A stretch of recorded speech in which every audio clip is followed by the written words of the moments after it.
கடந்து போனதே என் இயேசையா, உம்மை தெரிந்து கொள்ளாமல் நேரம் வீணானதே, உம்மை அறிந்து. ஆமென். Amen. ஹalleluya. Hallelujah. நாம் 2 கொரிந்தியர் 2ஆம் அதிகாரம் 14வது வசனத்தை எடுத்துக்கொள்வோம். Let we all take 2 Corinthians chapter 2 verse 14. எங்களோடு இணையத்தில் இணைந்திருக்கிற ஒவ்வொருவரும் நீங்கள் உங்கள் வேதாகமத்தை திறந்து கொள்ளுங்கள். 2 கொரிந்தியர் 2ஆம் அதிகாரம் 14வது வசனம். All who have gathered among us, please turn your Bible to 2 Corinthians chapter 2 verse 14. நான் வாசிக்கிறேன். I'm going to read. கிறிஸ்துவுக்குள் எப்பொழுதும் எங்களை வெற்றி சிறக்க பண்ணி எல்லா இடங்களிலேயும் எங்களை கொண்டு அவரை அறிகிற அறிவின் வாசனையை வெளிப்படுத்துகின்ற தேவனுக்கு ஸ்தோத்திரம். But thanks to be God who always leads us as captives in the Christ triumphal procession and use us to spread the aroma of the knowledge of Him everywhere. நான் மீண்டும் படிக்கிறேன். கிறிஸ்துவுக்குள் எப்பொழுதும் எங்களை வெற்றி சிறக்க பண்ணி எல்லா இடங்களிலும் எங்களை கொண்டு அவரை அறிகிற அறிவின் வாசனையை வெளிப்படுத்துகிற தேவனுக்கு ஸ்தோத்திரம். I'm reading again. But thanks to be God who always leads us as captives in Christ triumphal procession uses us to spread the aroma of the knowledge of Him everywhere. இது ஒரு அற்புதமான தேவனுடைய வசனம். It is wonderful word of God. இதை கேட்டுக்கொண்டிருக்கிற அருமையான தேவ ஜனங்களே, My beloved people who was hearing now, தேவன் நம் மீது வைத்திருக்கிற ஒரு பிரதான நோக்கத்தை இதிலே நாம் பார்க்க முடியும். we could see the greater thought of God, what He's got on us. ஒரு வார்த்தை இதில் எடுத்துக்கொண்டால் வாசனை என்று வருகிறது. If you take one particular word, it says about aroma. வாசனை என்றால் ஐம்புலன்களில் ஒன்று வாசனை. Aroma means is one among 5 senses. நமக்கு ஐம்புலன்கள் இருக்கிறது. அந்த ஐம்புலன்களில் ஒன்று வாசனை. We have 5 senses. One among them is the aroma, fragrance. இங்கே வாசனை என்ற வார்த்தை இருக்கிறது. Here you could see the word aroma. அடுத்ததாக ஒரு வார்த்தை என்ன சொல்லப்பட்டிருக்கிறதுனா எல்லா இடங்களிலும் வெளிப்படும்படி என்று இருக்கிறது. And another word, if you could say, is reveals in everywhere. நாம் இந்த வசனத்தை பிரித்து பார்க்கிறோம். We're going to see this verse into with the divisions. அப்ப எல்லா இடங்களிலும் வெளிப்படும்படி அப்படி என்று வார்த்தை இருக்கிறது. But it says like it's all revealed in everywhere. இப்ப வாசனை எல்லா இடங்களிலும் வெளிப்படும்படி. And it says that the aroma which is revealed everywhere. அப்ப எல்லா இடங்கள் என்றால் எல்லா இடமும் எல்லா இடத்தையும் குறிக்கிறது. If we say everywhere, that means all over, everywhere. ஒரு குறிப்பிட்ட இடத்தை அது குறிக்கவில்லை. It doesn't mean a particular place. எல்லா இடத்தையும் குறிக்கிறது. It represents everywhere. திருச்சபைக்கு உள் மாத்திரம் சொல்லவில்லை. It doesn't mean like it's between the church, within the church. இல்ல வீட்டிலே இருக்கிறவர்கள் மத்தியில் மாத்திரம் என்று சொல்லவில்லை. It doesn't mean, it says that it's within the house. இல்ல கிறிஸ்தவர்களுடைய கூடுகையில் மாத்திரம் என்று சொல்லவில்லை. It doesn't says it's just within the gathering of the Christians. இல்ல ஏதாவது பிரேயர் மீட்டிங்ல வருகிற கூடுகையில் என்று மாத்திரம் சொல்லவில்லை. It doesn't says it's just within the prayer groups. ஆனால் இந்த இங்கே என்ன சொல்லப்படுகிறது என்றால் எல்லா இடங்களிலும் வெளிப்படும்படி என்று சொல்லப்படுகிறது. But it says like it reveals everywhere. என்னத்தை வெளிப்படுத்துகிறது? What it reveals, அவரை அறிகிற அறிவின் வாசனை. And is the aroma of the knowledge of Him. யார் அந்த அவர்? Who is that Him? தேவனை குறிக்கிறது. It represents God. கிறிஸ்துவை குறிக்கிறது. It represents Christ. அப்ப நம்ம சேர்த்து இப்ப வாசிப்போம். கிறிஸ்துவை குறித்து தேவனை குறித்து அறிகிற அறிவின் வாசனை. Let's read as like this.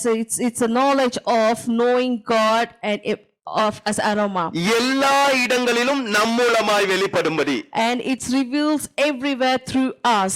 அப்படினா நாம கிறிஸ்துவினுடைய தேவனுடைய அந்த வாசனையை நம்ம எங்கெல்லாம் போறோமோ, that means the aroma of God wherever we go, அங்கெல்லாம் அந்த வாசனையின் அறிவை வெளிப்படுத்துகிறவர்களாய் நாம் இருக்க வேண்டும். And we should be the people where we reveals the aroma of God's knowledge. இப்ப நீங்க நல்ல வாசனை அடிக்க கூடியவர்களா இருந்தீங்கன்னா, if you're the person who smell very good, உங்கள்ட்ட இருந்து நல்ல வாசனை வருதுன்னா, if there's a good aroma comes out of you, உங்களை சுத்தி மக்கள் இருக்க ஆசைப்படுவாங்க. people will like to be around you. நீங்க அழகா இருக்கீங்களோ அழகா இல்லையோ, whether you are beautiful or not, கருப்பா இருக்கீங்களோ சிவப்பா இருக்கீங்களோ, whether you're dark or fair, உயரமா இருக்கீங்களோ குட்டையா இருக்கீங்களோ, whether you're tall or short, ஆனா உங்களிடத்திலிருந்து வருகிற அந்த வாசனை நிமித்தம் but because there's aroma which comes from you, உங்களிடத்துல பக்கத்துல வந்து இருக்கிறதுக்கு ஆசைப்படுவாங்க. and people will like to come and stay around you. அப்ப நம்மளுடைய வாசனை மிக முக்கியமா இருக்கிறது. That means the aroma which comes from you is more important. நீங்க எவ்வளவு அழகுள்ளவராய் இருந்தாலும் Even if you are more beautiful, உங்களிடமிருந்து துர்நாற்றம் வருமே என்றால், if the bad smells comes out of you, யாரும் உங்க பக்கத்துல கூட வர மாட்டாங்க. no one will come near you. சில பேர் பாத்தீங்கன்னா பேசும் பொழுது வாயிலிருந்து துர்நாற்றம் வரும். If you see some people, if they speak, you could see the odor out of their mouth. இப்ப அவங்க பக்கத்துல இருக்கிறவங்க திடீர்னு ஒரு ஸ்டெப் பின்னாடி போவாங்க. But the people who is next to you will just step back. இதெல்லாம் மனிதர்களுக்கு உள்ள சில குறைபாடுகள். This is things which lacks in the human kind. ஆனால் இவைகளை காட்டிலும் நாம் எப்படிப்பட்ட வாசனை உடையவர்களாய் இருக்க வேண்டும் என்று வேதம் சொல்லுகிறது என்றால், Moreover, this like what Bible says about the aroma. கடவுளை வெளிப்படுத்துகிற அறிவின் வாசனை நம்மளிடத்தில் வீச வேண்டுமா? We should have the aroma which reveals the knowledge of God. மீண்டுமாய் நான் சொல்லுகிறேன், கடவுளை வெளிப்படுத்துகிற அறிவின் வாசனை நம்மளிடத்தில் வீச வேண்டும். I'm saying again, we should have an aroma which reveals the knowledge of God. எல்லா இடத்திலும், Wherever, everywhere, எல்லா நேரங்களிலும், it's all the time.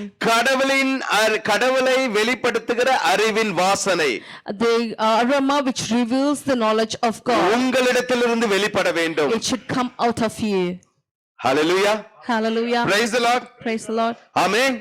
ஹல்லேலூயா. இப்ப நம்மளை சுற்றி ஜனங்கள் இருக்கும் பொழுது, Now when we have people around us, இதை எப்படி இந்த வாசனையை நாம் வெளிப்படுத்த முடியும் என்றால், how we could reveal this aroma from us? நம்மளுடைய செயல்பாடுகளின் மூலமாய். It can be through our action.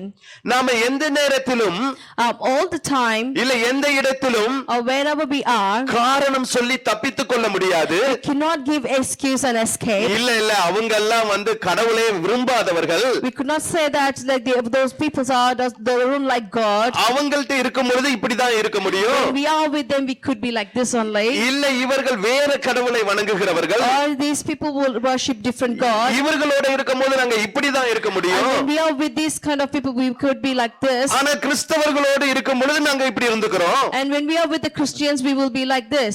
அப்படிப்பட்ட காரணங்களை நம்மளால சொல்ல முடியாது. We cannot say these excuses. ஏனால் தேவனுடைய வார்த்தை சொல்லுகிறது, Why? Because God word says எல்லா இடங்களிலும் அவருடைய வாசனையை வெளிப்படுத்துகிறவர்களாய் இருக்க வேண்டும் we என்று. should be the people who reveals the knowledge of God through aroma.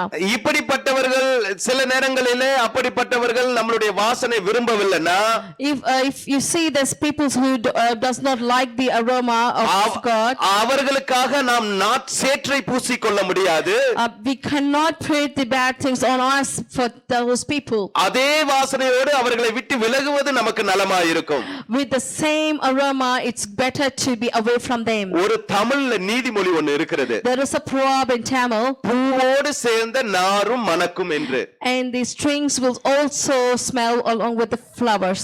பூவோடு சேர்ந்த நாரும் மணக்கும் என்று அருமையான ஒரு தமிழ் பழமொழி There இருக்கிறது. is a beautiful Tamil proverbs which says like the strings also smells along with the flowers. பூவோட சேர்ற நாரும் அந்த பூவோட மணத்தை அது வெளிப்படுத்தும் என்று.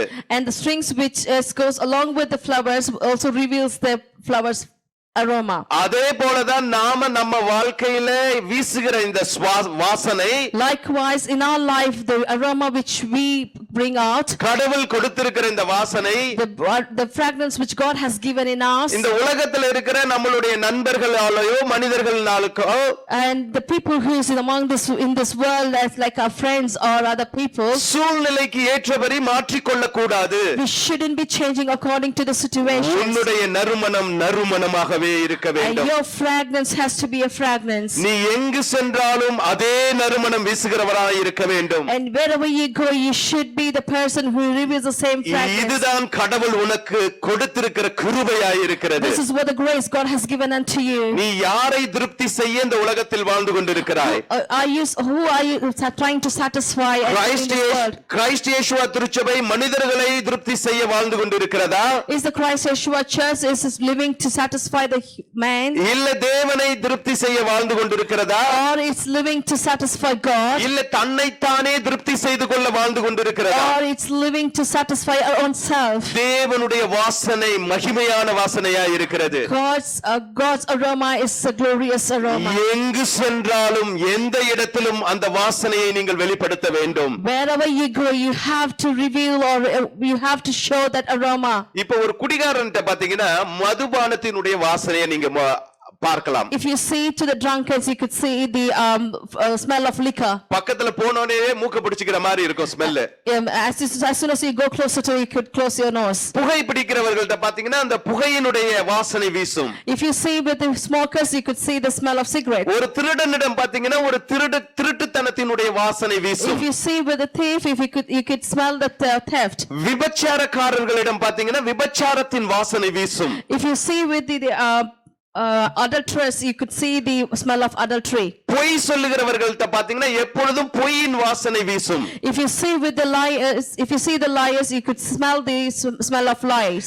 கோபக்காரனிடம் பாத்தீங்கன்னா கோபத்தின் வாசனை வீசும்.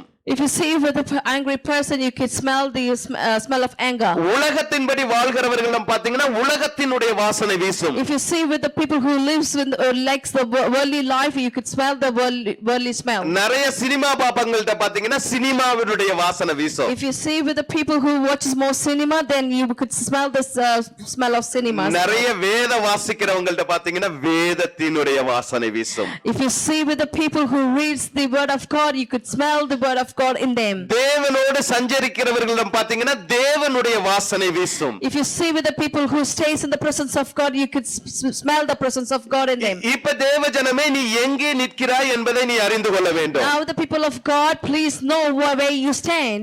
சூழ்நிலைக்கு ஏற்றபடி உன் முகத்தின் அடையாளத்தை நீ மாற்றிக் கொள்ள கூடாது. You should not change your face according to the situation. உலகத்தாரோடு இருக்கும்போது அங்க ஒரு வேஷம்.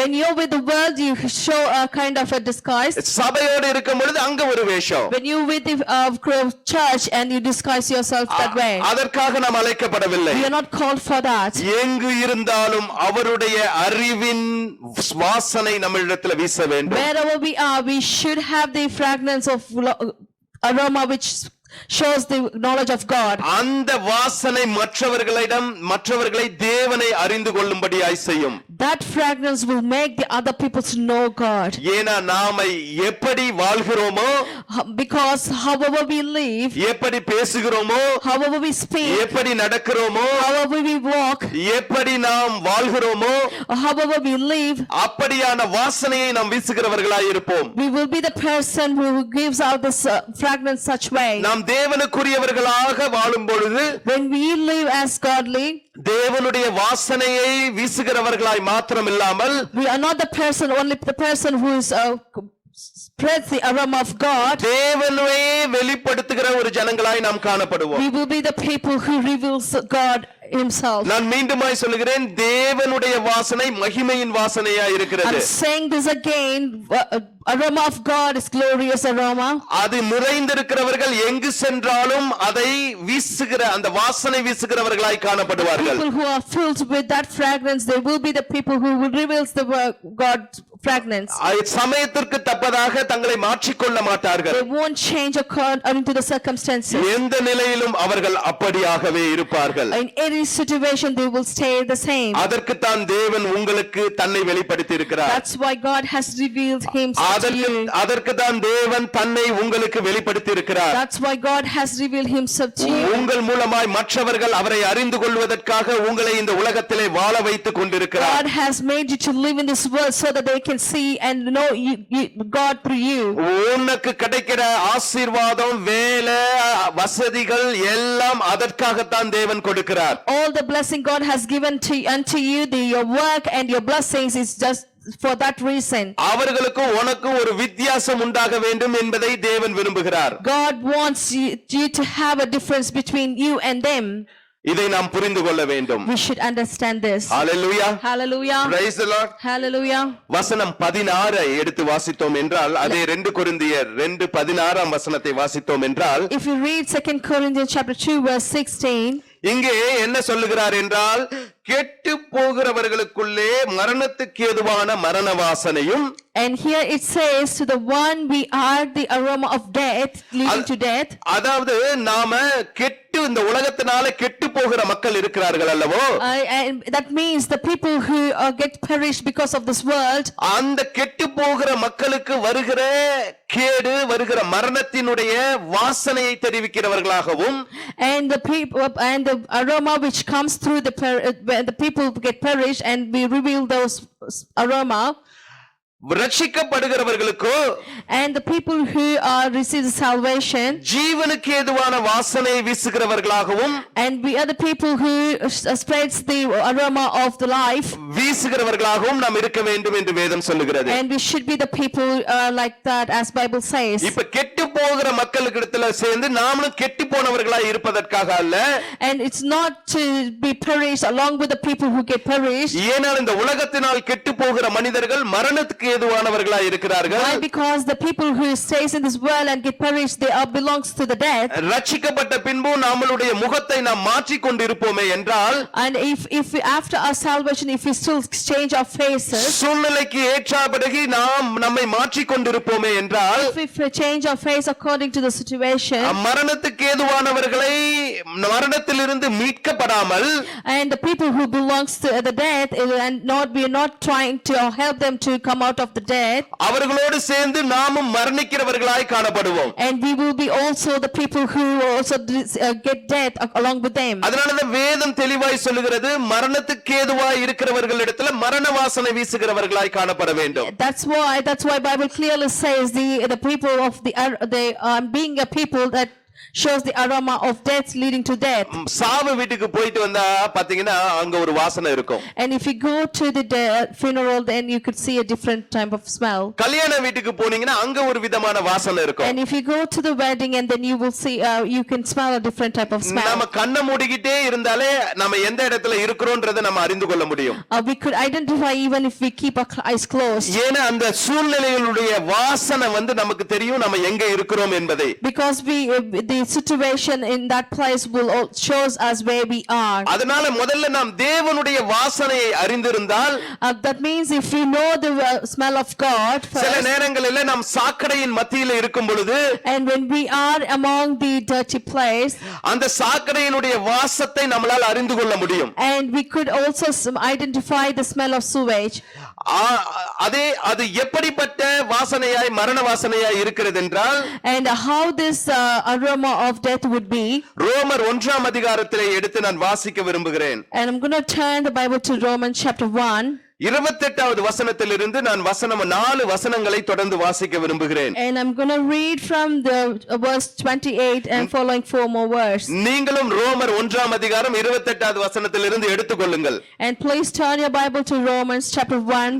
நான் வாசிக்க நீங்களும் என்னோடு கூட சேர்ந்து வாசியுங்கள். And as I read, I want you all to read along with me. இங்கே வேதம் இப்படியாய் சொல்லுகிறது, Here the word of God says, தேவனை அறிகிற அறிவை பற்றிக் கொண்டிருக்க அவர்களுக்கு மனதில்லாதிருக்கிறபடியால், and even as they did not like to retain God in their knowledge, தகாதவைகளை செய்யும்படி தேவன் அவர்களை கேடான சிந்தனைக்கு ஒப்புக்கொடுத்தார். God gave them over to the reproachable minds to do those things which are not convenient. எப்படிப்பட்ட கேடான சிந்தனை என்றால், What kind of எப்படிப்பட்ட கேடான சிந்தனை என்றால், and what kind of reprobate mind? அவர்கள் சகலவித அநியாயத்தினாலும் வேசித்தனத்தினாலும் துரோகத்தினாலும் பொருளாசையினாலும் குரோதத்தினாலும் நிறையப்பட்டு பொறாமையினாலும் கொலையினாலும் வாக்குவாதத்தினாலும் வஞ்சகத்தினாலும் வன்மத்தினாலும் நிறைந்தவர்களுமாய், being filled with all unrighteousness, fornications, wickedness,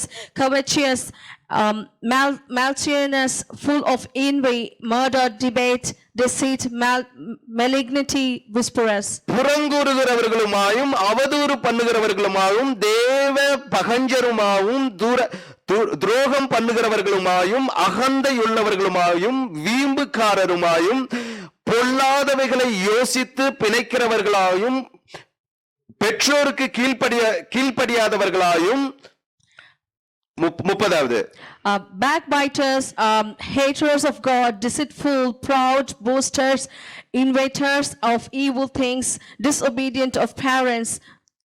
31வது வசனம் உணர்வல்லாதவர்களாகவும் உடன்படிக்கை மீறுகிறவர்களாகவும் சுபாவ அன்பு இல்லாதவர்களாகவும் இணங்காதவர்களாகவும் இரக்கம் இல்லாதவர்களாகவும் இருக்கிறார்கள். இப்படிப்பட்டவைகளை செய்கிறவர்கள் மரணத்திற்கு பாத்திரனாய் இருக்கிறார்கள். Without understanding, covenant breakers, without natural affections, implacable, unmerciful, who knowing the judgment of God, that they which commit such things are worthy of death.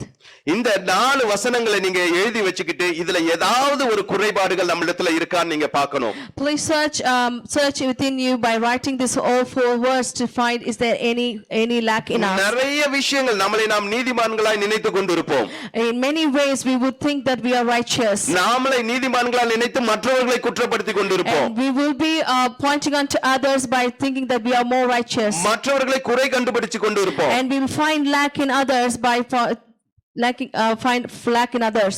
ஆனால் இங்க இந்த 4 வசனங்களை எடுத்து வசனமாக வார்த்தையாக எழுதி but if you write these 4 verses by word இதுல ஏதாவது ஒன்று நம் வாழ்க்கையில இருக்குமே என்றால் இப்படிப்பட்டவர்கள் மரணத்திற்கு பாத்திரவான்களாய் இருக்கிறார்கள் என்று வேதம் சொல்லுகிறது. If we have any one among them, we are belongs to the people of grief, who belongs to the who is capable of death. இப்படிப்பட்ட காரியங்கள் நம் வாழ்க்கையிலிருந்து நீங்கினால்தான் தேவ வாசனையினுடைய அந்த ஞானத்தை வாசனை வீசுகிறவர்களாய் காணப்படுவோம். Only if these things are removed from us, then we will be the people of who could give the aroma of knowledge of God. அப்ப தேவனுடைய அந்த ஞானத்தினுடைய வாசனையை நாம் வீசுகிறவர்களாய் இருக்க வேண்டுமே என்றால், that means if we need to be a people who gives us spreads the aroma of knowledge of God, இந்த மரண வாசனை நமக்குள்ளார இருக்கவே கூடாது. we should not have this aroma of death in us. இந்த மரணத்தை உண்டு பண்ணுகிற காரியங்கள் நம் வாழ்க்கையில இருக்க கூடாது. We should not have anything among this which cause the death. திருச்சபையை நான் மீண்டுமாய் சொல்ல விரும்புகிறேன், இந்த மரணத்தை உண்டு பண்ணுகிற காரியம் உங்க வாழ்க்கையில இருக்க கூடாது. Church, I'm saying this again, we should not have anything of this causes death. நீங்க ரட்சிக்கப்பட்டதனுடைய நிறைவு இதுல தான் இருக்கு. And this all the fullness of your salvation is in this. நீ ஞானஸ்தானம் எடுத்ததனுடைய நிறைவு இந்த வசனத்துல இருக்கு. And the fullness of your baptism is in this verse. நீ ஞானஸ்தானம் எடுத்து கிறிஸ்துவ பேர் வச்சிருக்கிறதுனால நீ ரட்சிக்கப்படல. It doesn't mean, it's not because you have taken baptism and you are having a Christian name. ஏனால் இந்த அனைத்து காரியங்களையும் கிறிஸ்து ஜெயித்ததனால தான் அவர் மரணத்தை ஜெயித்தவராய் இருக்கிறார். Because God has overcome the death victory, that's why God has overcome this world. இந்த வசனத்தில் உள்ள அனைத்து காரியங்களும் கிறிஸ்து இந்த பூமியில வாழ்ந்த பொழுது ஜெயித்தவராய் இருக்கிறார். And Christ has overcome everything what is mentioned in this verse. அவர் கடவுளாய் இருந்தாலும் மாம்சத்துல வந்து வெளிப்பட்ட பொழுது, though he is a God, when he came to this world through flesh, அவர் வாழ்ந்த வாழ்க்கையில இந்த காரியங்களை கண்டுபிடிக்கவே முடியவில்லை எந்த மனுஷனாலும். and no one could find these things in his life. அவரை குற்றம் பிடித்தவர்கள் கூட தேவனுக்கு சமமாக தன்னை அவன் உயர்த்தினான் என்றுதான் குற்றம் பிடிக்க முடிஞ்சது. And the people who tried to provoke, they could identify only this by saying he lifted himself to equal to God. இன்னும் மேலாக போய் அவருக்கு விரோதமாக பொய் சாட்சியை தான் உண்டு பண்ணினார்கள். And also they went more further by giving a false witness. அப்ப கிறிஸ்து இப்படியாக வாழ்ந்தார் என்பதை நாம் அறிந்திருக்கிறோம். That means we do know like this Christ had lived his life this way. நீங்க ரட்சிக்கப்பட்ட பிறகு இப்படிப்பட்ட வாழ்க்கை வாழ்ந்தால் மரணத்திலிருந்து ஜெயிக்கப்படுவீர்கள். நீங்க after your salvation, if you will overcome these things, you will overcome the death. இப்ப நம்ம வாழ ஆரம்பிச்ச பிறகு நம்மளிடத்துல தேவ வாசனை வீச ஆரம்பிக்கும்.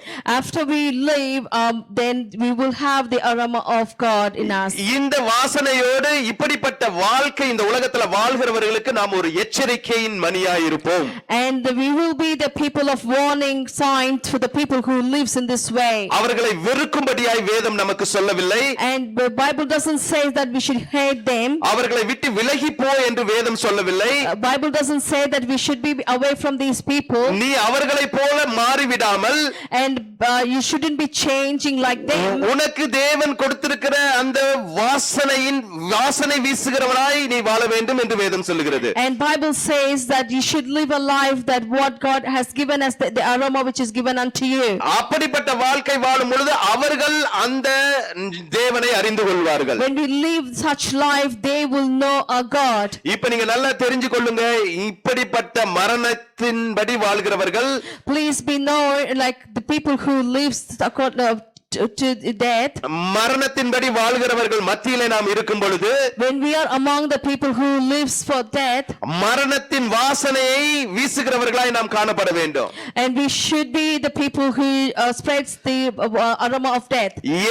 எப்படிப்பட்ட வாசனை அது என்றால், What kind of aroma it would be? நீ இப்படி வாழ்ந்தன்னா இந்த வாழ்க்கை உன்னை ஒரு நாள் கொன்றுவிடும் என்று. If you live such this way, this life will kill you one day. உனக்கு நித்திய வாழ்க்கை இல்லை என்று. And you should say like you don't have an eternal life. ரட்சிக்கப்பட்டிருந்தா மனம் திரும்ப சொல்லணும். And if they have received the salvation, they should transform. ரட்சிக்கப்படலைன்னா கர்த்தரை அறியும்படியான வழியை நடத்த வேண்டும். If they haven't received the salvation, then you have to take them in the path to know God. நல்ல தெரிஞ்சு கொள்ளுங்க, இந்த காரியத்துல கிறிஸ்தவர்கள் நாம் ஜாக்கிரதையா இருக்க வேண்டும். Please be known, in these things we have to be very careful. கடவுள் உங்களை பொறுத்து கொள்ள மாட்டார். God will not tolerate you. நீங்கள் அறிந்த பிறகு பாவம் செய்தால் கடவுள் உங்களை பொறுத்து கொள்ள மாட்டார். After you know God, if you sin against God, God will not tolerate you. கொஞ்ச நாள் உணர்த்தி கொண்டே இருப்பார். God will make you to realize for some time.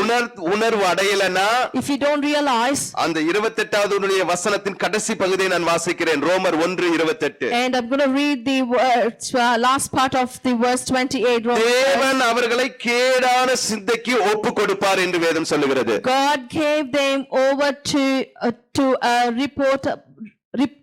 reprobate mind. இப்படிப்பட்ட காரியங்களுக்கு நாம் தள்ளப்பட்டவர்களாய் காணப்படக்கூடாது. We shouldn't be the people who's been pushed towards this. அதனால நாம் சிந்திப்போம், நாம் செயல்படுவோம். Let we all think and work accordingly. அப்ப ரட்சிக்கப்படுகிறவர்களுக்குள்ளே ஜீவனுக்கு ஏதுவான வாசனையாய் நாம் வீச வேண்டும் என்று. That means the people who has received the salvation, we should be the aroma of life. எப்படி ரட்சிக்கப்பட்டவர்களுக்குள்ள ஜீவனுக்கு ஏதுவான வாசனையாய் வீச முடியும்? How we could be the people aroma of life among the people of வீணான अनेक காரியங்களை பேசுவதை விட்டுவிட்டு, and we should not be speaking the unwanted things. சகோதர ஐக்கியத்தில் தேவனுக்குரிய பக்தி விருத்திக்கு ஏதுவான காரியங்களை பேசுவதே நாம் விரும்ப வேண்டும். And we should desire to speak about the things which brings godliness in us. அவங்க கூட இருந்தா ரொம்ப டைம் போறதே தெரியாது அப்படினு சொல்லி அவங்களுடைய ஸ்நேகத்தை விரும்புவதை காட்டிலும், and rather than seeking the people's fellowship because we don't feel any time passing, இவங்க கூட இருந்தா சிரிச்சுக்கிட்டே இருக்கலாம் அப்படின்ற ஒரு நபர்களை நாம் தேர்ந்தெடுப்பதை பார்க்கலாம்.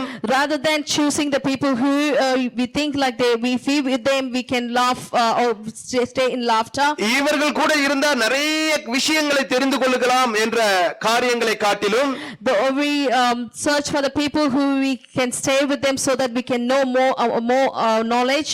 இவர்கள் கூட இருந்தா புதுசா என்ன படம்லாம் ரிலீஸ் ஆகுதுன்றதை தெரிந்து கொள்ளலாம்ன்றதை காட்டிலும், rather than being with the people to whom we try to know more about the films. இப்படி எல்லாம் சொல்லிக்கொண்டே போகலாம். I can say more about this. ஆனால் நாம் எப்படிப்பட்ட ரட்சிப்புக்கு எப்படிப்பட்டவர்களோடு இருக்க வேண்டும் என்றால், but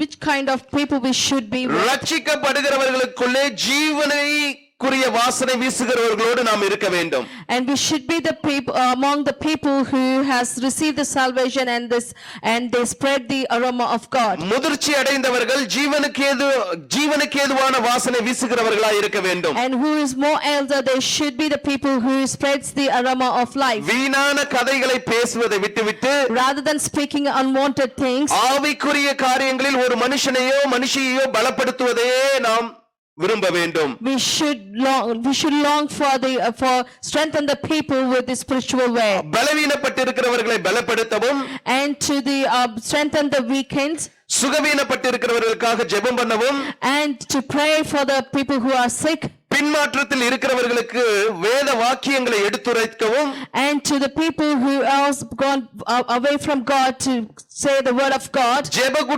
கூட்டத்துக்கு வருவதை போரா நினைக்கிறவங்களுக்கு அதை மேன்மையை அறிவிக்கிறவர்களாகவும், and as a people to the people who thinks as boring things as a தேவனுடைய prayer, காரியம் எவ்வளவு முக்கியத்துவம் என்பதை அவர்களுக்கு வெளிப்படுத்தவும் and to also to explain how important were these God's things, தேவன் எவ்வளவு மகிமையானவர் என்பதை மற்றவர்களுக்கு வெளிப்படுத்தவும் and to also reveal how glorious a God is.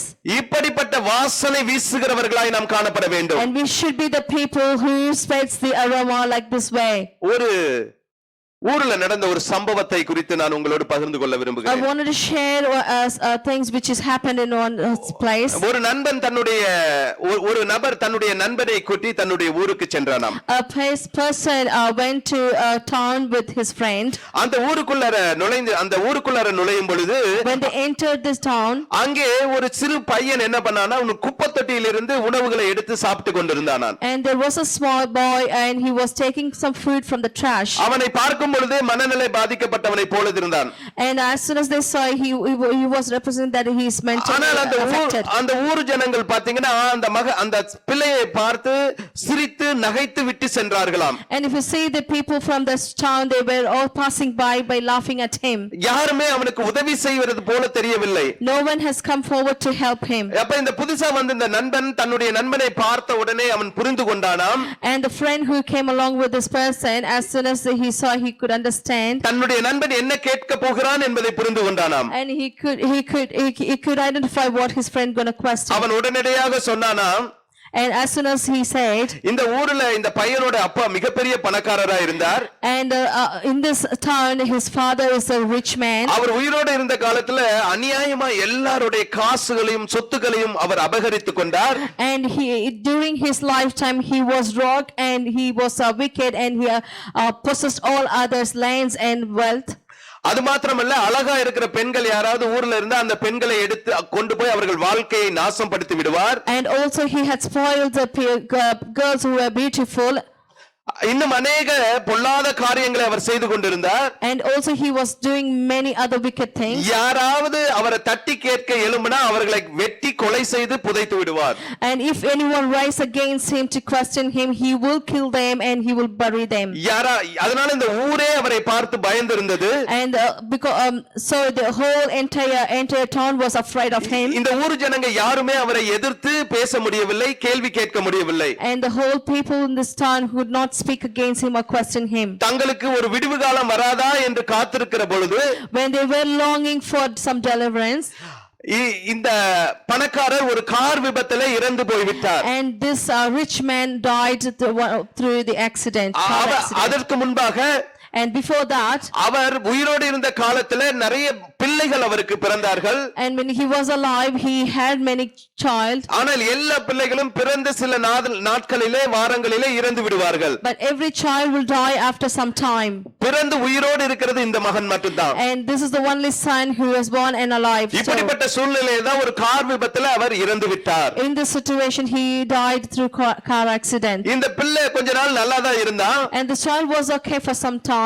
திடீரென்று அவனுக்கு மனநிலை பாதிக்கப்பட்டது. all of a sudden he had some issues with his mental health. அவனுடைய தாயார் சில வேலைக்காரர்களை வைத்து அவனை பராமரித்துக் கொண்டுதான் இருக்கிறார்கள். and his mother is still looking after by keeping some servants. எப்பயாவது சில நேரத்துல அவன் அவர்களுக்கு தெரியாம இப்படி வெளியில வந்துட்டானா, sometime if he run away from house without the knowledge, இப்படி குப்பையில இருக்கிற பொருட்களை எடுத்து சாப்பிடுவான். and he will eat from the trash. இந்த ஜனங்கள்லாம் ஏன் அவனை தடுக்கிறது இல்லனா, why these people don't stop him? இந்த ஜனங்கள்லாம் ஏன் அவனுக்கு உதவி செய்யறது இல்லனா, why these people don't help him? இந்த ஜனங்கள்லாம் ஏன் அவனுக்காக பரிதாபப்படுகிறது இல்லை என்றால், why these people don't feel pathetic on him? இந்த பையன் பார்க்கிறதுக்கு அப்படியே அவங்க அப்பா சாடையில இருக்கான். and this boy looks exactly like his father. இவன் பார்க்கிறதுக்கு அப்படியே அவங்க அப்பாவை போலவே இருக்கான். and he resembles exactly like his father. இப்ப இந்த ஜனங்கள் பார்க்கும் பொழுது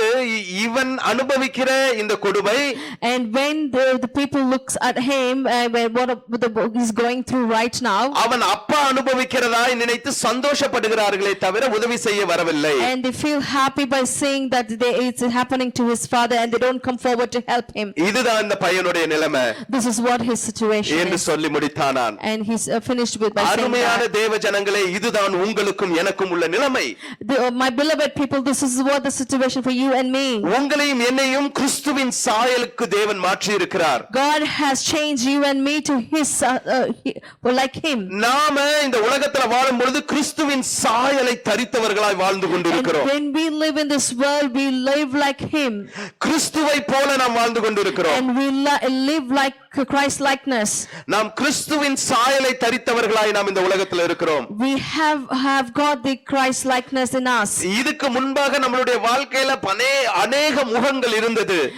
We would have had many faces before. ஆனால் இப்பொழுது நமக்கு இருப்பது ஒரே ஒரு முகம்தான். But now we have only one face. கிறிஸ்துவின் முகத்தை நமக்கு வைத்திருக்கிறார். And it is Christ's face. அந்த சாயலில் நம்மளை உண்டாக்கி இருக்கிறார். God has created in his likeness. ஆதியில தேவ சாயலில் உண்டாக்கப்பட்ட ஆதாம், And in the beginning, as Adam was created like God, பாவம் செய்து அந்த சாயலை இழந்து போனார். and he lost by sinning against him. ஆனால் இப்பொழுது கிறிஸ்துவின் சாயலை பெற்றிருக்கிற நீங்களும் நானும், But now you and me have received the Christ இந்த likeness. உலகத்தில் இருக்கும் பொழுது உலகத்துக்குரிய வாசனையோடு வாழ்ந்தோமே என்றால், If we live in this, when we live in this world, if we live like this worldly aroma, அப்பொழுது நாம் இந்த கிறிஸ்துவின் சாயலை இழந்து பிசாசின் சாயலை தரித்தவர்களாய் காணப்படுவோம். then we will lose the Christ likeness and we will receive Satan's. அந்த சம்பவத்துல பாருங்க, அந்த பிள்ளை அந்த தகப்பனை போல இருக்கிறதுனால அந்த ஊரே அவனை பார்த்து சிரிச்சது.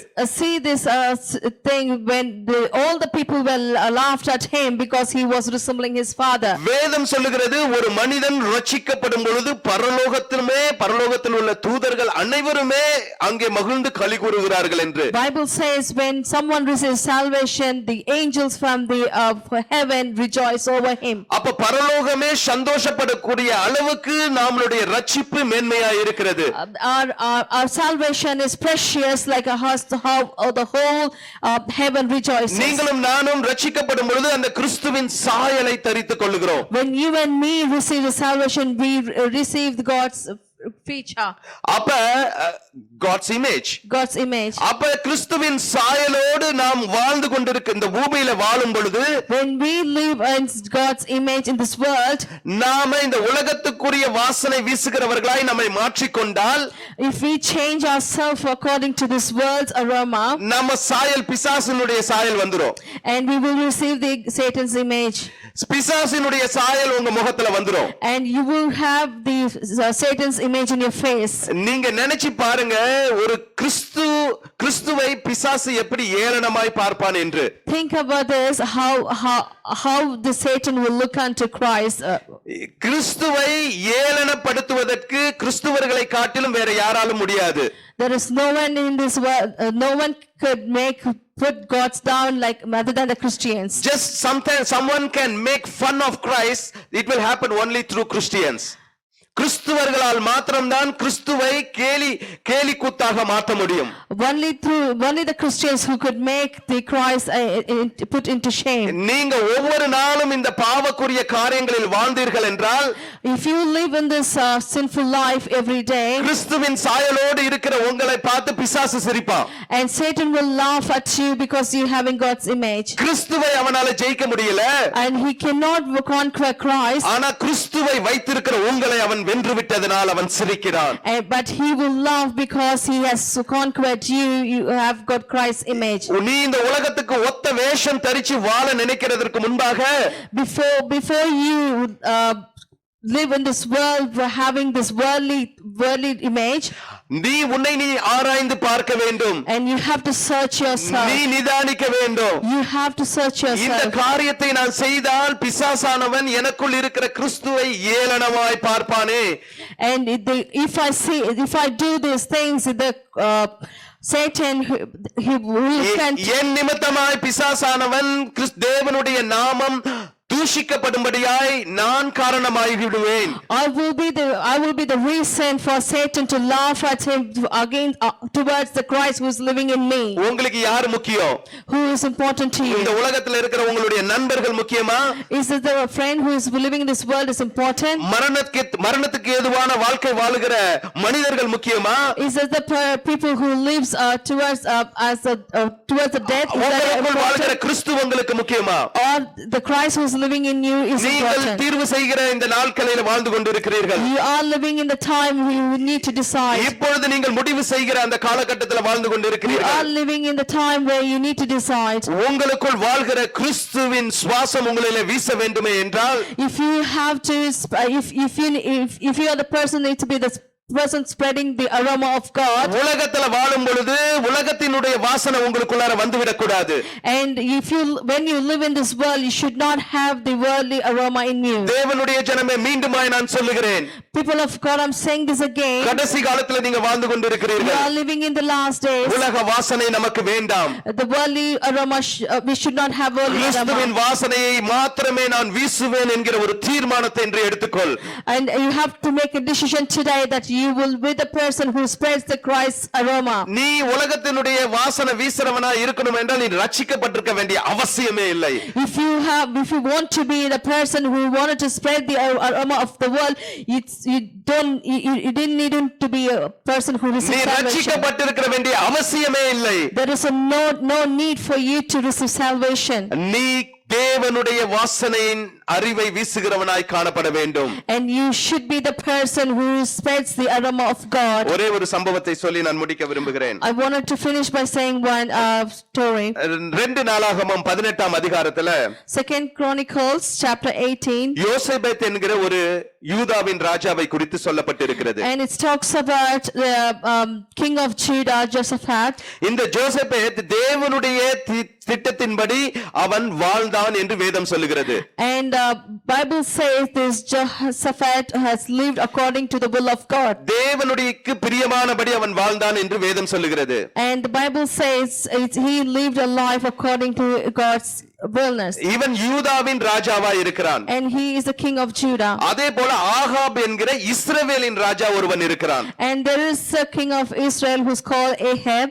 சாலமோனுக்கு அப்புறம் ராஜ்யம் 2ஆய் பிரிந்ததை நீங்கள் அறிந்திருப்பீர்கள் என்று நினைக்கிறேன். And I believe you all know that the kingdom was separated into two after King Solomon. சாலமோனுடைய பாவத்தினால இஸ்ரவேல் ராஜ்யம் 2ஆக பிரிந்தது. Because of King Solomon's sin, this kingdom was separated into two. யூதாவின் ராஜ்யம் ஒன்று, And it's a kind of a kingdom of Judah. இஸ்ரவேலின் ராஜ்யம் ஒன்று. And another is the kingdom of Israel. உள்ள நிறைய பார்ப்பதற்கு நமக்கு நேரம் இல்லை. And there's no time for us to go இப்ப deeper. இந்த யூதா தேசத்தின் ராஜாவாக யோசேபேத் இருக்கிறான். And Jehoshaphat is the king of Judah. Ahab வந்து இஸ்ரவேலின் ராஜாவா இருக்கிறான். Ahab is the king of Israel. எல்லாம் ஒரே ஜனங்க தான். All are same people. எல்லாம் யூதர்கள் தான். All are same Jewish. ஆனா ஆகாபு தேவனுக்கு பிரியமில்லாத பொல்லாப்பை செய்கிறவன் என்று வேதம் சொல்லுகிறது. But Ahab was the person who was so against God and he did not do the will of God. ஆனால் யோசேபேத்தோ தேவனுக்கு பிரியமானபடி நடந்தான், அதனால் தேவன் அவனை ஆசீர்வதித்தார் என்று வேதம் சொல்லுகிறது. But Jehoshaphat was living according to God's will and he was according to God. அங்கே யூதா தேசத்தில் இருந்த எல்லா விக்கிரக தோப்புகளையும் அழித்து தேவ சித்தத்தை அவன் நிறைவேற்றினான் என்று வேதம் சொல்லுகிறது. And he destroyed all the idols from his city. அப்ப இப்ப ஒரு காலகட்டத்துல என்ன நடக்குது என்றால், And at this particular situation what's happening is, இப்ப யோசேபேத் வந்து ஆகாபோட சம்பந்தம் கலக்கறானாம். And now Jehoshaphat and Ahab come joins together. இப்ப ஆகாபை பார்ப்பதற்காக சமாரியாவுக்கு யோசேபேத் போகிறான். And Jehoshaphat is going to Samaria to see Ahab.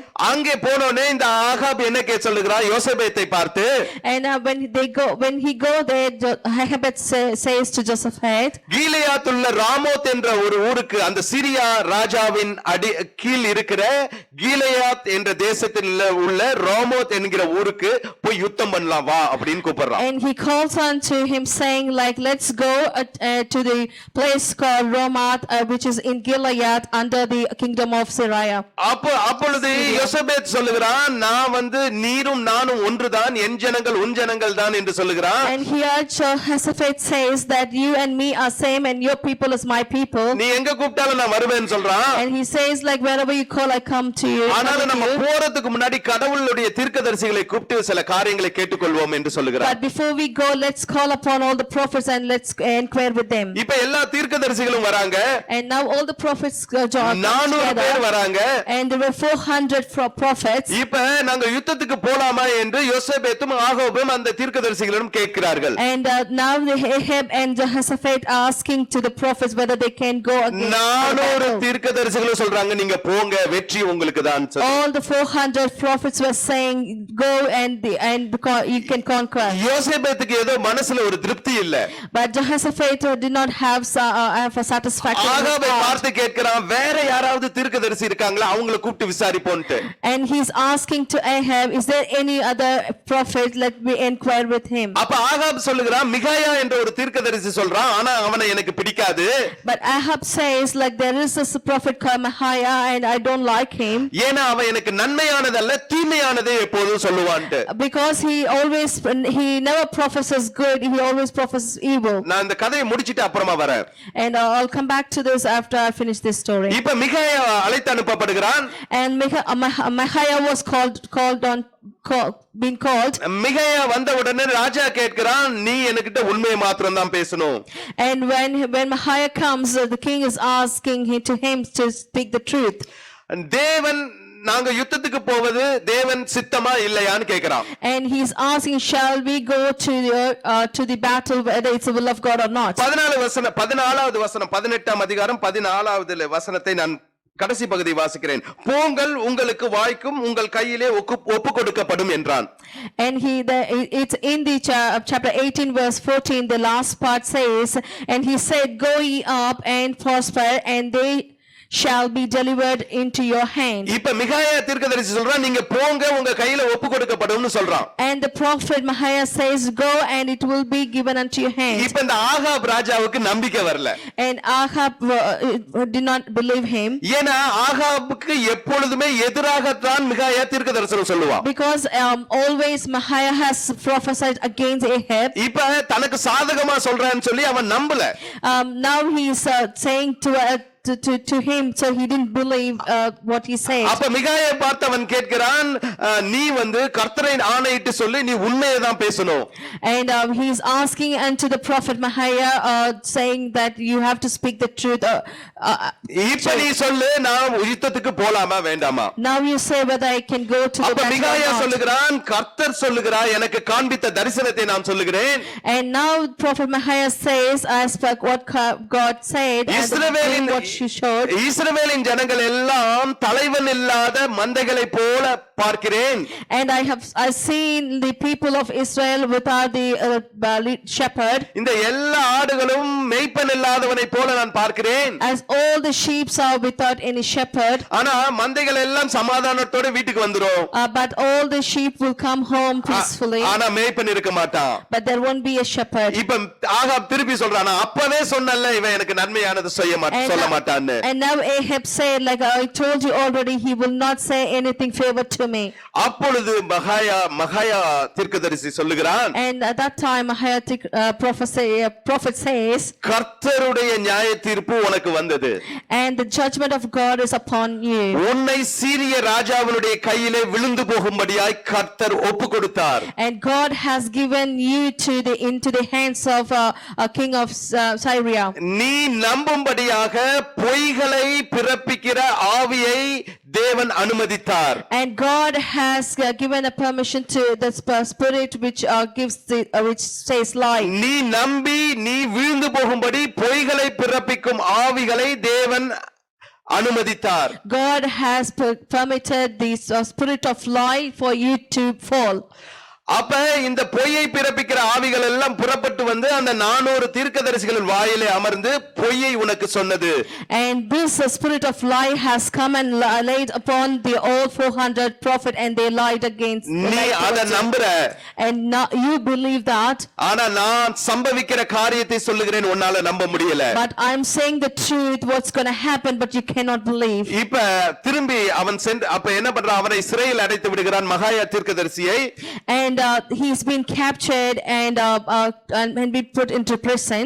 அப்பொழுது அப்புறம் யோசேபேத்தும் ஆகாபும் யுத்தத்திற்கு செல்லுகிறார்கள். After that, the king Ahab and Jehoshaphat are going for the battle. ஆகாபு யுத்தத்திலே மடிந்து விடுகிறான். And Ahab dies in the battle. யோசேபேத்து எதிரிகளால் சுற்றி வளைக்கப்படும் பொழுது தேவன் அவனை பாதுகாக்கிறார். And Jehoshaphat was protected when he was surrounded by his enemies. பிறகு யோசேபேத் திரும்பி யூதா பட்டணத்திற்கு திரும்பி வந்து விடுகிறார். And Jehoshaphat was being taken back to the kingdom of Judah. 19ஆம் அதிகாரம் 2வது வசனம் 3வது வசனத்தை நான் வேகமாய் வாசிக்கிறேன். And I'm going to read the verse 2nd and 3rd from chapter 3. அப்பொழுது அங்கே யெகூ என்ற தீர்க்கதரிசி அங்கே யோசேபேத்துக்கு அனுப்பப்படுகிறான். யோசேபேத்தினிடத்திலே And here Jehu the son of Hanani is being sent out to meet him. அவன் யோசேபேத் ராஜாவை பார்த்து சொல்லுகிறான், கர்த்தரை பகைக்கிறவர்களை நீ சிநேகிக்கலாமா?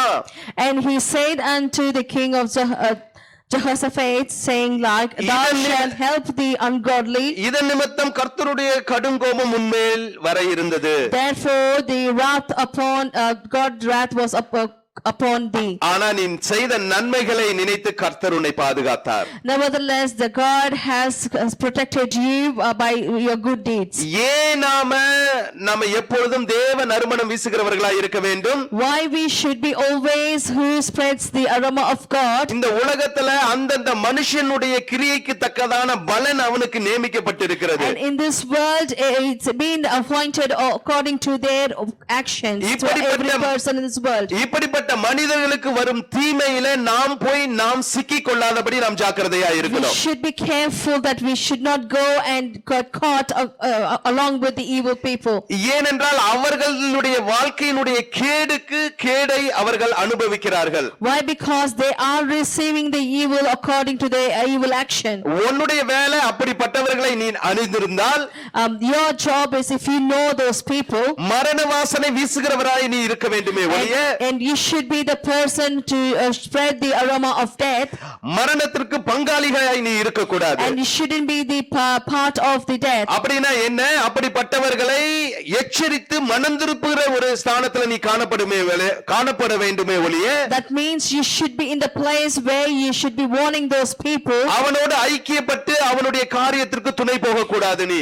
But you should not go along with them or have fellowship with நீ them. அவனா இருக்கலாம் இல்ல அவளா இருக்கலாம். You can be he or she. அப்ப இங்க துன்மார்க்கனுக்கு வரும் பங்கை தேவன் துன்மார்க்கருக்கு நியமிக்கும் பொழுது, and the things which comes unto the ungodly people and to the wicked, நீங்க அவர்களோடு இணைந்திருந்தால், if you be along with them, தேவன் அவர்களுக்கு நியமித்திருக்கிற அந்த தீமையில் நீங்கள் உங்களை சிக்கிக்கொள்ளவர்களாய் காணப்படுவீர்கள். You will be the person who will be get tangled along with the evil which has been kept for them. அருமையான தேவஜனமே, My beloved people, ஆகாபும் இஸ்ரவேல் கோத்திரத்தினுடைய ராஜாவாய் தான் இருந்தார். Ahab is also belongs to Israelites. மிகாயா தீர்க்கதரிசி அநேக தரம் அவனுக்கு சென்று அவனை எச்சரித்த பொழுதும் அவன் மனம் மாறவில்லை. Prophet Micaiah has warned him many times, but he did not repent. தேவன் எடுத்த உடனே அவனை ஒப்பு கொடுத்து விடவில்லை. God did not given to it as soon as straight நிறைய away. நேரங்களிலே தீர்க்கதரிசியை அனுப்பி அவனை எச்சரிக்கிறார். Many times he has sent the prophet to warn him. அதனாலதான் ஆகாப் சொல்லுகிறான், மகாயா எனக்கு நன்மை அல்ல தீமையை தான் சொல்லுவான்ட்டு. That's why Ahab said, Micaiah will always say something evil to me, not good. ஏனென்றால் சிலருக்கு நீங்க பாத்தீங்கன்னா நன்மையான விஷயங்களை சொல்லும் பொழுது அது அவர்களுக்கு தீமையாய் தான் தெரியும். If you see for some people, if you say something good, they will think that's it's evil. ஏனென்றால் அவர்களுடைய சுய ஆசையை விடும்படியான காரியங்களை குறித்து நீங்க பேசுவீங்க. Why? Because you will be speaking to them to leave their own desires. ஏனென்றால் அவர்களுடைய சுய இச்சைகளை தீர்த்து கொள்ளுகிற காரியத்திலிருந்து அவர்களை விடுபட வேண்டும் என்று நீங்கள் பேசுவீர்கள். Because you will be talking to them to get them out of this own lust. ஆகாபும் அப்படிப்பட்டவனாய் தான் இருந்தான். Ahab was also that kind of person. மகாயா தீர்க்கதரிசியினுடைய வார்த்தை அவன் காதுகளிலே ஏறவே இல்லை. And he did not allow the prophet Mahaya's word into his ears. 13வது வசனத்துல மகாயா சொல்கிறான், என் தேவன் சொல்வதையே சொல்வேன் என்று சொல்லுகிறான். And in verse 13, Mahaya said, as the Lord liveth, even what my God saith, I will speak. அப்ப தேவன் சொல்லுகிறதை சொல்ல கேட்பதற்கு ஆகாபுக்கு மனதில்லை. That means he did not have a heart to hear what God says. இன்றைக்கும் நிறைய நல்ல விஷயங்களை சொல்லும் பொழுது, தேவ வார்த்தையை சொல்லும் பொழுது ஜனங்களுக்கு கேட்க மனசில்ல. Even now when we say the good things, when we say with God willness, but they don't have a heart to hear or listen. இந்த வாழ்க்கை நீ வாழாத, இது உனக்கு தீமையை பிறப்பிக்கும் அப்படினு சொன்னா அதை கேட்க மனசில்ல. The people don't have a heart when we say that not to live this way or not to live evil like this. அவர்களை உதாசீனப்படுத்தி அவர்களை விட்டு சென்று விடுகிறார்கள். And they will reject them and they leave them and they will leave them. ஆனால் இப்படிப்பட்டவர்கள் பொய்யை நம்பும்படியாக தேவன் அவர்களை ஒப்புக்கொடுத்து விடுகிறார். And God will give unto them to believe the lies. அவர்களுக்கு பாத்தீங்கன்னா இந்த பொய்யை சொல்லுவாங்க, நீ நல்லா இருப்ப, உனக்கு எல்லாம் நல்லதாவே நடக்கும், நீ நினைச்சதெல்லாம் நடக்கும்னு சொல்லுவாங்க, அதை நம்புவாங்க. And they will believe when people says a lie saying that everything will be okay, everything will be good for you. ஆனால் நாம் எப்படி அழைக்கப்பட்டிருக்கிறோம், எப்படி தேவன் நம்மளிடத்தில் பேசுகிறார் என்பதை நாம் புரிந்து கொள்ள வேண்டும். But we should understand how we are called and how God is speaking to us. தேவனுடைய ஜனங்களே, நாம் யோசேபேத்தை போல அந்நிய நுகத்திலே இணைக்கப்படாதபடி ஜாக்கிரதையா இருக்கணும். People of God, be careful not to be like Jehoshaphat. அவரை போல நாம் ஜோசபேத் எப்படி ஆகாபோடு போய் சம்பந்தம் கலந்தானோ அதே போல நாம் கலந்தவர்களாய் காணப்படக்கூடாது. We should not be like the people how Jehoshaphat has gone into a fellowship with others. சம்பந்தம் கலக்கிறதுனா அவங்க என்ன செய்றாங்களோ அத நாமளும் செய்யறது. If it means having a fellowship means the doing whatever they do. நட்பு கொள்வதை குறித்து வேதம் சொல்லவில்லை. The Bible doesn't say about having friendship. ஏன்னா நட்பு இப்படிப்பட்டவர்களிடத்தில் நட்பே கொள்ளக்கூடாது என்று வேதம் சொல்லியிருந்தால் நம்ம யாரையுமே தேவனிடமாய் திருப்ப முடியாது. If the word of God says we should not have any friendship with these kind of people, that means we cannot even bring anyone to God. அப்படிப்பட்டவர்களுக்கு கர்த்தரை குறித்து வாசனை வீசுகிறவர்களாய் நம்ம இருக்க முடியாது. We cannot be a people who spreads the aroma of God to those people. ஆனா சம்பந்தம் கலக்க கூடாதுன்னு வேதம் சொல்லுது. But word of God says we should not have a fellowship. நீங்க பொய் சொல்லாதவர்களா இருக்கலாம். You would be a person who doesn't lie. ஆனா பொய் சொல்றவனோட நீங்க உட்கார்ந்து அதுக்கு ஒத்து போனீங்கன்னா நீங்க அவனோட சம்பந்தம் கலந்தவர்களா இருப்பீங்க. But if you stay with them or sit with the person who lies and then you go along with them, that means you having a fellowship. ஒரு நாள் அவன் பொய்யினால் வருகிற தீமைக்கு நீங்களும் பங்காளிகளா இருந்துருவீங்க. And you will be also take part for the things which comes evil against him. நீங்க குடிகாரரா இருக்க மாட்டீங்க. And you wouldn't be a drunkard person. ஆனா குடிகாரனோட சேர்ந்து உட்கார்ந்து சம்பந்தம் கலந்திருந்தீங்கன்னா நீங்க அவன் குடிக்கு பங்காளிகளா இருக்கீங்க. And if you sit with the drunkard people and stay along with them, that means you taking part in that. அவன் குடியினால் வருகிற அந்த தீமைக்கு ஒரு நாள் நீங்களும் உடன் பங்காளிகளாய் காணப்படுவீர்கள். And you will be also take part of the drunkard people. இதே போல अनेक காரியங்களை இந்த உலகத்தின்படி சொல்லிக் கொண்டே போகலாம். And I could say many things in this world. தேவனுடைய பிள்ளைகள் நாம் ஜாக்கிரதையா இருக்க வேண்டும். People of God, we should be very careful. நாம் எதற்கு அழைக்கப்பட்டிருக்கிறோம்? For what we are called. 2 கொரிந்தியர் 4ஆம் அதிகாரம் 2ஆம் அதிகாரம் 2 Corinthians chapter 2.